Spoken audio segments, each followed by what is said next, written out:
सर्वसामान्यांच्या हक्काचा आवाज जागर जनस्थान।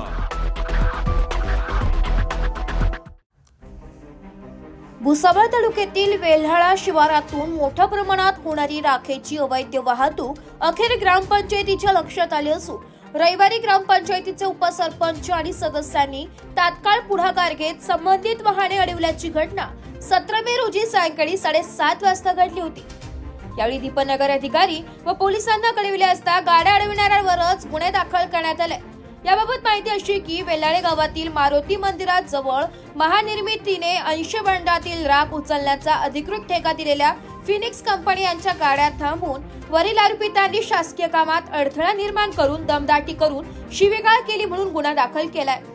या प्रकरणी दीपनगरचे कनिष्ठ सुरक्षा अधिकारी अनिकेत चंद्रकांत काणेकर यांनी दिलेल्या फिर्यादीवरून वरणगाव पोलीस स्टेशनला आरोपी हेमंत रामदास पाटील, योगेश उर्फ नागो, आत्माराम पाटील, बाळू तायडे पूर्ण नाव माहित नाही, नितीन आत्माराम पाटील, देबा पाटील पूर्ण नाव माहित नाही, सर्व राहणार वेल्हाळे यांच्यावर गुन्हा दाखल करण्यात आलाय। तपास सहाय्यक पोलीस निरीक्षक जनार्दन खंडेराव यांच्या मार्गदर्शनाखाली फौजदार श्रावण जवरे करीत आहे। जागर जनस्थान करिता प्रतिनिधी सुमित निकम, भुसावळ।